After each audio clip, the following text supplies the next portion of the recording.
Business plan is a decision-making tool that takes form of a formal document. When you get through with what you're doing today, the information that you got and what you put together is personal. What you put together, it can use to prepare you in lending institutions, regardless of whatever you need as a something to come back and monitor what you're doing. It becomes a very formal means of something that's real. You know, what do we do when we get formally dressed up? You know, we look good, it's important, and you know, it's something that you don't set up and set apart. Okay? It states your business goals. You're going to see what I give in mind. Why you think you can achieve them, lays out your plans for doing so, and once developed, can be used as a long-term internal organizational tool, or communicate your plans to others outside of your business. Somebody want to know what you're doing, like what I just got through doing. I give you the information, which is part of my summary. You know what I'm saying? This is who I am and this is what I do. Okay? Now we're moving into just basic bullets or basic areas that I use to get me going. My farm plan. First was my mission statement. I had to develop a mission statement. What I'm doing, the intents and what I have in me to produce this product, how I'm going to produce it. You know, as a startup farmer, as a startup businessman, you cannot do like Nike. You just can't go out there and say, just do it. That don't say nothing about what you are. You have to really transverse to people who you are, what you're doing, and the passion that you got to do what you're doing. And then in history, we go down to the second bullet, the history of who you are, where you come from. How you just jump up all of a sudden, this is what you want to do. What makes you want to do this? You know, what makes you tick? You gotta know what makes people tick nowadays, you know? People don't get the history. The goal, the short term, the intermediate, the long term goal. How you gonna set out this plan, what you want to do? How you gonna categorize what you want to start? Your marketing plan, who you're marketing to, who you're growing your beans for, who you're growing your corn for. And financial plan, what it's going to take to do it. First one was the mission statement. This is what I had said, and we're going to get down to the goals because when I came out of the class in farm beginnings, I needed something that's going to get me going for early, short term, and it came out to be the goat jump. This is what I was goat and livestock. Most people, most people probably doing vegetables. I'm a livestock person. I started out with horses, so I knew how to feed animals and do what I had to do. So I moved into the livestock field. And what I'm saying in my mission statement is, we offer the healthiest meats from our pure breed line of animals, because you want, you know, you have to use the best. So the best is that you know where the lineage comes from. You want the best animals. You don't want animals that are less or inferior. So I'm telling people that I'm using pure breed animals. That's the line I'm doing. Each animal health records, where it comes from, are extensively maintained. So what we do there, when we have an animal born or something, we put a tag on them. We write down the date it was born, who their parents was, and whatever. So when you're selling startup animals and goats, when you're selling animals to start up a herd for other people, they got that pass on that same information. The same thing they do in pedigree with dogs and horses and all types of animals. You do that in farm animals too, because you want to demand the best for your price. Okay. But that was the mission statement. Then I know all that. And then you go into the humane, how you treat them. You got the best standard of humanely caring for your animals. And then you move into the area where, what are you doing in the environment? Are you environmentally sound? Or you just got a bunch of stuff out there and it's mudding up the land, you're not taking care of the land. So you got environmental statement, you got a humane statement within your mission statement, and you let your customer know that you got the best of the animals to sell. Okay, also my history. In my history, I got a brief history of my family, who I am, where I came from. You know, so right here you see me, this is me doing my work with the Department of Schools. Assistant Superintendent of Water and Sewers. So why do I want to farm? You know? So that's one of my crews on the complaint software where we was at doing one of the council meetings in Chicago. And what it says here in my history, it says briefly, we purchased our land in 1998, but not until retirement, 203 Department of Water and Sewers, 33 years of public service. Now I begin building on my dream. So that's just a short statement of, in my business plan, when I'm letting people know where I come from. You know, I have some type of understanding of management, understand dealing with people. And when you're making a transition from any type of business today, as you guys in here on the computers and doing what you're doing, you bring those skills with you. Those same skills can be used in farming today. You cannot go in nobody's farm that's really farming intensively today and don't find no computers. Because everything that you use, the skills that you have and everything that you're using out in urban America or whatever you are, that same skill can be brought into farming. You know, everybody can't get on the tractor, everybody can't get out there and know what's going on. That's why I'm sitting here now putting together a business plan so we know the business end of farming or in any industry that we do.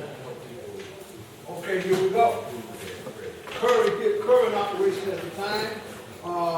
You know, we was breaking horses, we was riding, we was breaking horses, we was training horses for the rodeos and all other stuff that we do in the horse. That was my background. You know, this is what I came out here for. This is what I like to do. You know, we ride, we care for our horses daily, we expose to attend to any problem situations and correct where it's needed. So that's what we did. That's what I did. You know, but that wasn't bringing in. I didn't have a plan. I didn't have a plan. So that wasn't bringing in the income that I needed. That wasn't bringing in the money that I needed. That wasn't taking care of feeding and caring for them. That was a passion that I didn't have a plan with my farm. So I had to try to organize and move my farm to another direction. Can you hear me? Can you hear me? Okay, this is my farm. This is my farm. If you look down on the paper, you'll see, if I got the address, it's like some Gamble and 12,000. You know, we got a small trailer there, we got a small trailer there. I have 10 acres. Advance today. I got a description. There you go. This is the description of my farm. Sunset Trail, real small, diverse 10-acre farm located in Pembroke Township, 50 miles south of Chicago. Our uniqueness, I'm telling myself again, our uniqueness as a small-scale niche farm is reproduce, and offer pasture-raised livestock, meat, goat, and beef. We also grow a variety of vegetables, greens, mustard, turnips, tomatoes, sweet corn, okra, cucumbers, and melons. You know, and also the 50 miles south of Chicago gives an indication of how close I am to the Chicago market. You know, and I didn't say 100 miles or whatever, 50 miles. That you know, it puts even if the description of my farm and this business plan was going to a real estate developer. You understand? That was something. That was a nugget in there that maybe caught his eye. So these are the diverse things that you try to add in what you have, and once you kind of synthesize or put it together, you can use it regardless. And basically, all this information I'm giving you guys, I didn't have to go home and just think about it. I just plucked it out of some of my old files and just put this together, because this is an ongoing, living document, you know. Okay, here I go. This is on the farm. See the rotel in the back. I got some new seasons, look like some peppers or some stuff that I'm doing. Getting ready for spring, which I hope I heard them get here. And this is spring. This is what we're doing. Getting ready to do what I'm doing now instead of over in the sewers. That's my friend. All right. Okay. Now, set them out. This is the process of going through setting out. Now, and really what's happening, you're getting the whole makeup of the farm. You understand? The first slide you saw was the front of the farm and stuff. And this is 10 acres, this is a whole acre of the farm. You go through that too. Okay? Right here is out some of the beans. This is some of the beans. That's Miss Irene, one of our members. No, that's Miss O'Neill. Miss O'Neill, I'm sorry. Yes, sir. I always do that. With Fred. Yeah, right. Yes. Fred. Yeah, Fred. Yeah, Fred Frazier is a resident bean expert. He goes to my church, so he's on my team. So you know, these rolls and the beans and stuff, if you want good quality beans, this is the guy that you go get. And so that's like delegating. You know, some things you got to go out and delegate people to do, and that's what you learn in management. That's what I learned in city management. You know, if an intelligent person is the person that goes get somebody that knows more about what he's doing than you do, and you hire him to do it for you. You get that? You get that? Okay, that's what being intelligent. Not that you don't know how to do it. You know how to go find the guy that can do it. And guess what? When he tells somebody else, he tells them, "Oh, I'm with him." You know? So yeah, this is my bean guy. Each roll was hand, no machine. Push him with his hand and stuff. See the smile on his face? He like what he's doing. And don't get nobody that don't like what they're doing. He like what he's doing. Okay? As I told you before, what we had melons, we had greens, we had tomatoes.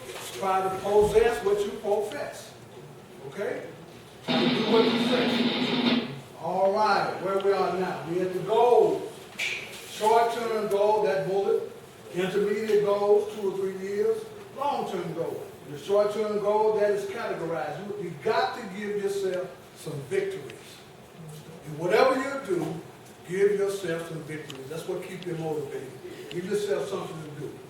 And as I sit down and debate when I was in school, now what can I do when I leave this class? What can I do when I leave this program? I need to do something. You know, do I want to raise cows? Do I want to do this? Do I want to do that? You can do it all. But it has to be categorized in a proper format where you can have a victory. Okay? All right. Goats. As I was in my working with the water and sewers, as you see in the first picture, I had Hispanics with me. I had all types of different other people that I knew that was working, that had money, that was doing this and doing that. And when I was working, where you at? You in the country? Yes, I am in the country. Anybody that got in the goats? I would always hear that. Everybody got in the goats. You guys ready? Do you ready to go? No, I don't raise the goats. You know? So you hear that so much and so much, and that's why it started resonating. Then it becomes a thought, and then it becomes a plan. So that's where I moved into this area. Okay, we go to the next slide. All right, that's my wife, and that's one of my grandkids. This is that my mentor. When I came out of school, I went into a mentor, an individual that was raising goats. You know, he had these were the does. So he had so many does. Then they had so many. They had a big place, bucks and all that type of stuff like that. So this is where I spent my time. You have to be an intern and spend your time in an area that what you plan to do. You got to learn the business. So that's where I learned the business at. You go to the next one. Okay, so this is mine. So when I learned about goats, what it takes, how do they eat, how do you raise healthy animals, to raise healthy goats or whatever. Goats are browsers. They're not like cattle and horses. You don't pin them up and have them go in there, it's dry, they ain't got nothing to eat. You feed them well and you turn them loose within your own area and let them select what they want to eat. This one happens to want to see something way up the tree. And, it caught my eye because she always did that. She, you know. So in other words, you don't say, you know, me in the dirt. You can write that number down. Eating down. See, goats are browsers. They're browsers, and they want weeds. They want leaves and limbs. And and I promised people that I was going to get them a healthy product. It's in my mission statement. They was going to get healthy food and a healthy product. You cannot do that pinning animals up if you don't have no type of humane. I promised people that I was going to raise them humanely. You understand? What's humane than free? You know? So this is part of what we have. Intermediate goal. I was going to sell hay, I was going to do this, I was going to do that. Then at the end of the day, I was going to raise some cows. You know? So that was part of my goal. Okay, this is my intermediate. The ghost was my short term that I could get on it right away, call the people up, say, guess what, I got ghosts. You understand? And they come out. This is my hay production. Partner that they work with one of the conventional farmers, and most people out here know that I'm a service provider, and that's what I did. But it all tied back in, you got to have a plan. You got to have a plan where you're going to get your product, you got to have a plan to pay your help off, and he's happy because I'm paying them off. And you got to document what you spent, what it costs you to do this. You understand? It takes 2 to 3 years, to have your little chart to know which way you're going and what it takes. But the whole idea is you have to have goals, you have to have certain levels of areas that you get, to do what you got to do. What's the next one? All right, we load them up and ready to move out and go to the next one. Long-term goal. As you see over there, I had the cow. This is the long-term goal. You don't start here first. You don't categorize. Just, okay, well, I'm going to give me some cows, I'm raising cows. You have the fencing. Do you know anything about raising cows? Did you do any mentoring with someone that's raising cows or whatever? After I did the goats, I learned how to do with the livestock. I did the hay. I learned how to get the feed that it takes. See how big they is? Get the feed that it takes for these humongous stuff. And the fencing and whatever you got to do. So it's a building process to get to your ultimate long-term goal that you want to do and pass on to your grandkids or whatever. Now, we have raised it, we have grown it, now we got to distribute it. We got to get a marketing plan. And they're going to, I know they're teaching it, and it's going to fall in place, and this is what I use. You're going to be talking about CSAs and how to load your stuff up and go to the farmer's market and whatever. What works for me is direct marketing to the consumer. That means you blow the horn and I come out there and see what you want. You come straight to the farm. On farm sales, roadside signs, you put up road signs alongside the road. In 10 miles, you're going to be close to Mr. So-and-so place. We want you to stop in, see what we offer, see what we got. Develop a contact mailing list, family and friends. When you meet somebody, hey, how you doing? Where you live at? What's your name and stuff? I got something I want to send you, So you do it in that fashion. Let's go to the next one and see what my marketing plan was. All right, now in your marketing plan and your market, you got to break it down to segmentations. Who are you selling to?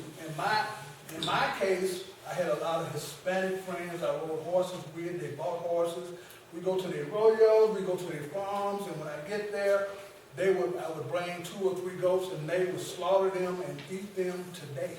We did it this weekend, we did it next weekend. And then they became some of my greatest my customer base. That's what they got. So U.S. Census data indicates that more than 800,000? 8 million, yeah, 8 million immigrants prefer, listen what it says now, prefer goat meat in the USA. Now, I'm going to get a tidbit of nugget in here. Did you know that goat meat is the #1 meat in the world? Who all do that? Okay, all instructors. #1 meat in the world, because there's a lot of places where cows are sacred. They massage cows. You understand? There's a lot of places you can't raise cows or any other animals. Goats are hardy. You can go, right now you can go up in Colorado and Nevada up in the mountains and New Zealand where it's ice and cold. You see goats way at the top. They are hardy animals, and a lot of ethnic people, you got baseball players, Venezuelans, and different people that this is their staple. Now they're in America, they're making millions of dollars, and when they go out on the weekend or whatever, they go to restaurants with cuisines they don't want, all the other stuff. If a guy can whisper in their ear, they got burrito or either some other flavor, it means goat, I don't care how they say it, you understand? And they like it, they're paying big bucks for it. You understand? They're paying big bucks for it. And if you're in that market, and that's your niche product, and you got a chef that's calling you up, telling you what you want, he's paying top dollar for your product, then that's where you need to be, and that's where you have to seek out. So that was my segmentation. The ethnic Hispanic. We don't talk about it's ethnic. You got the Jamaicans, the Jamaicans, and each ethnic group, they want a different cut of the goat. You understand? Where you Caribbean people, they want more of a, just like what we do down south. We don't take a fryer and make dumplings and dressing. We use a caper or an hen or a rooster. A whole rooster. Where in other ethnic groups with the goats, some want the young ones, some want the old ones. The young ones are for the tenderness, and the old ones is for the flavor of the stews and whatever they're cooking. And let's see what we got on the next one. All right, here's one of my friends.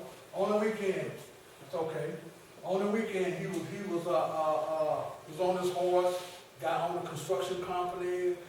He was over the streets of sanitation. Then they invited him out to their farm. Yeah, there you go. He invited him out to their farm. That's over in Creek. Over in Creek, and he's holding true to his ethnic heritage. There you go, to his heritage and stuff. He's an American now, but he ain't forgot where he come from. You know what I'm saying? He can afford the things that he didn't have when he was a child. He got a place, he got horses and rodeo, and he called me up, Freddie, you got goats? I said, yes, how many you need? We want 5 today. We got a big fiesta. Yeah, come on over. So you find a market and then you key in on that market, and that's what you do. You go to the next one. And that's what I was telling you earlier, on farm sales. This is Derek Hall. That was one of my mentors when I came out of the class. And that's what I'm like, I need 8 goats. I want 8 goats. And so that's my mentor, and here I am, and that was my 6th month. That was my 6th month, my short-term goal to start selling and doing the goat meat and producing that. All right? Just we did it. And then we are at the farm picking it up. You understand? Off of one truck on another truck. You understand? Bring my cages back. No problem. You understand? See, and this is the relationship that you get with home farm sales. You understand? And I'm gonna tell you something about going to the markets or whatever. This is what I do for myself. All your diverse things that you're doing on the farm, sometimes we all can't leave. You understand? And when your resources are short, you don't have a lot of help. So you can't leave. Okay, now we're getting out to the financial plan. What is it gonna cost me to pull off all that? And I said, well, what am I gonna do? This. Oh, not too much longer. Okay, we'll run through it right quick.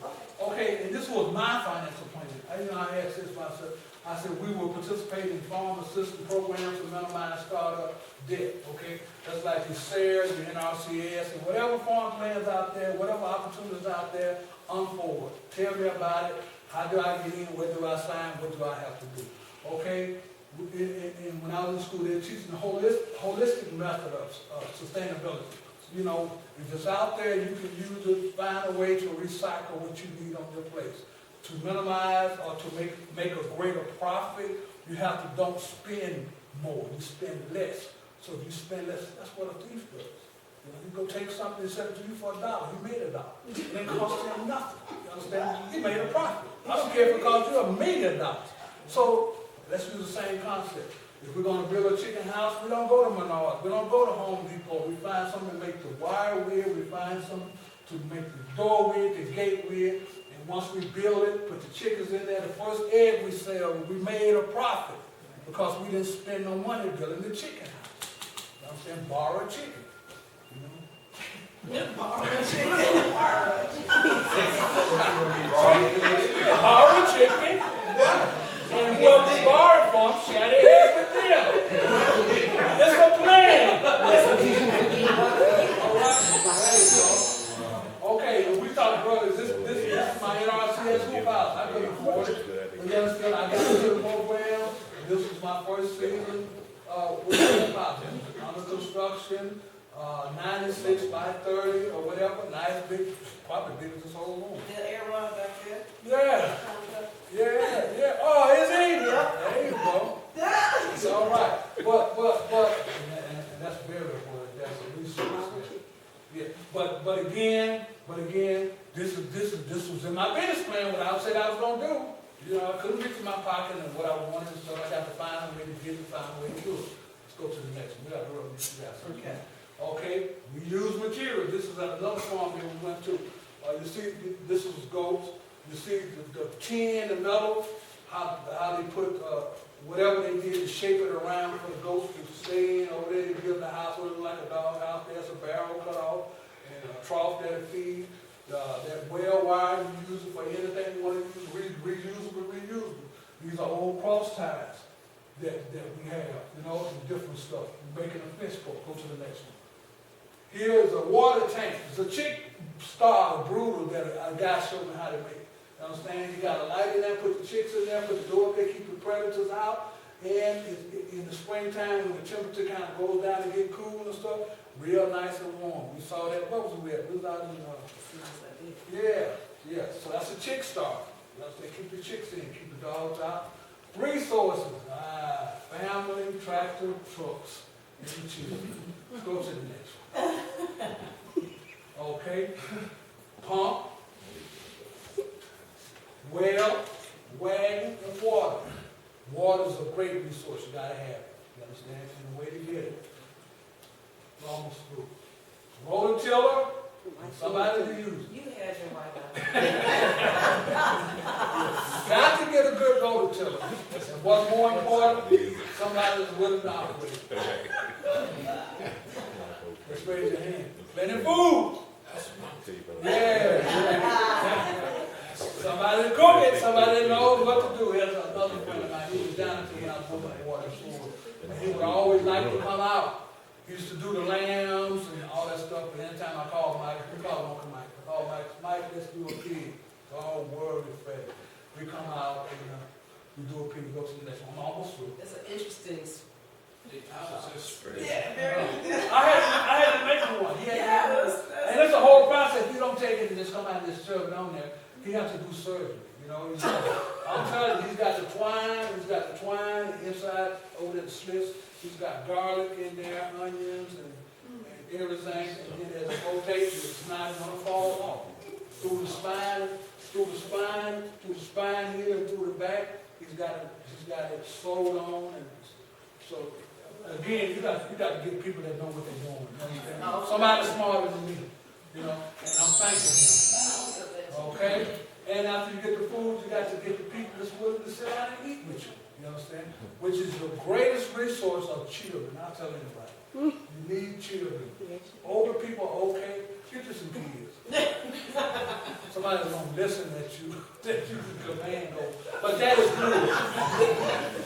That is good. You know what? It's godliness and it's good. You got to have children with you. You got to have people that's going to, you know, that's a group that comes out, you know, to do this. And that's it.